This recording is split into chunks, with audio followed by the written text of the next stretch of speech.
Welcome to Aachi Masala Neeya Naana powered by Crystal best briefs and casuals co presented by Sunland. ஒவ்வொரு துளியிலும் energy மற்றும் aroma Agmark ghee. அனைவருக்கும் கோபிநாத்தின் அன்பு வணக்கம். நீயா நானா எப்பொழுதுமே இந்த சமூகத்தை தொடர்ந்து கவனித்துக் கொண்டே இருக்கிறது. அதனுடைய பல்வேறு ஸ்லைசஸை டிபேட்டாக கன்வெர்ட் பண்ணி உங்களுக்கு கொடுக்குது.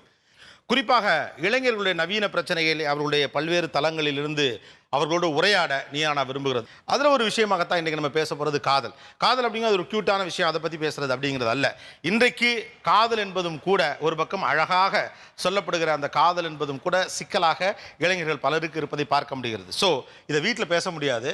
அதனால் இங்கே ஒரு உரையாடலை நீயானா நிகழ்த்த விரும்புகிறது.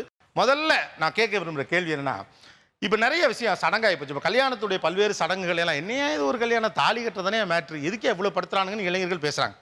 ஆனால் இன்னொரு பக்கம் பார்த்தீங்கன்னா மாடர்னாக சொல்லப்படக்கூடிய காதலிலும் நிறைய சடங்குகள், எக்கச்சக்க சடங்குகள், எக்கச்சக்க ஃபார்மாலிட்டிஸ்.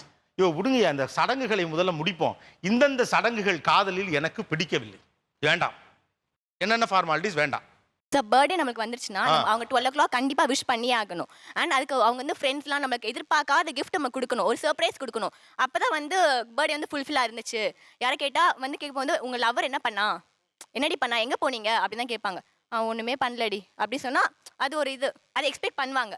இந்த ஃபார்மாலிட்டி வேண்டாம். ஓகே, வேற சும்மா பேசணும்னு பேசுற ஃபார்மாலிட்டி வேணாம். நிஜமாலே பிஸியா இருந்தா பிஸியா இருந்துட்டு போலாம். அதை விட்டுட்டு எப்படி இருக்க, சாப்பிட்டியா கேட்கணும்னு கேட்க தேவையில்ல. உண்மையிலேயே கேரிங் இருந்ததுன்னா பேசணும்னு தோணுச்சுன்னா மட்டும் பேசினா போதும். கடமைக்கெல்லாம் பேச வேண்டாம். பேச தேவை காதலி ஒரு மணி நேரத்துக்கு ஒரு பேசணும், அதெல்லாம் வேண்டாம். அதெல்லாம் தேவை கிடையாது. கமிட்டான டேட் மறந்துட்டோம்னா அங்க காலி, அவ்வளவுதான், ஃபினிஷ்.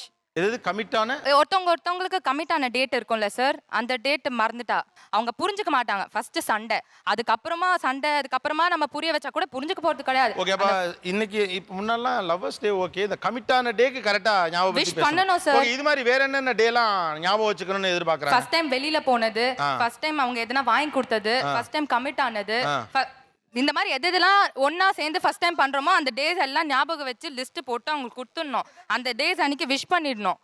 காலைல எழுந்திரிச்சோடனே குட் மார்னிங் சொல்லணும், நைட் போனால் குட் நைட் சொல்லணும், தினமும் ஐ லவ் யூ சொல்லணும்.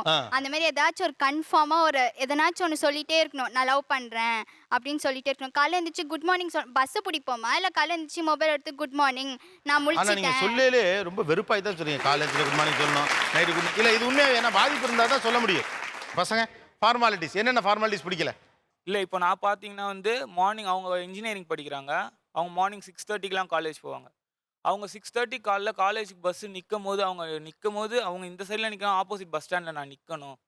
அது டெய்லி ஒரு ஃபார்மாலிட்டியாக அவங்க வச்சுருக்காங்க. இது வந்து அவங்களோட அது என்ன அவங்களுக்கு பிடிச்சிருக்கு அது பண்ணுறாங்க.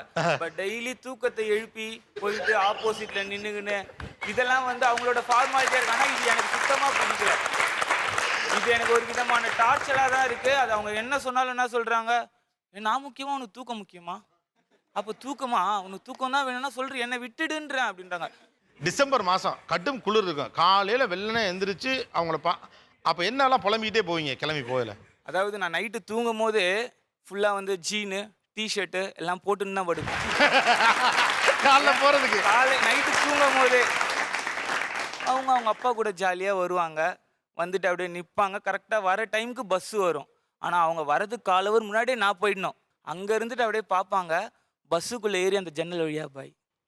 இதுக்கு நான் போய் நிற்கணும், எதுக்கு நான் போனோம்? அது ப்ரையாரிட்டி லிஸ்ட் உடனே மாற்றணும்னு கிடையாது சார். அப்பா அம்மா அப்புறம் ஒரு ப்ரையாரிட்டி லிஸ்ட் இருக்கும் சார்.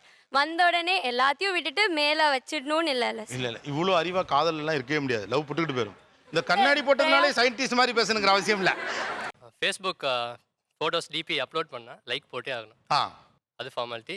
இன்னொன்று அவங்க பேசும்போது சேட்டிங்கில் ஹெச்எம்எம் கொடுத்துட்டே இருக்கணும், அப்போ தான் அவங்க பேசுவாங்க. என்னது ஹெச்எம்எம்? ஓ, ஹெச்எம்எம் சொல்லிட்டே இருக்கணும்.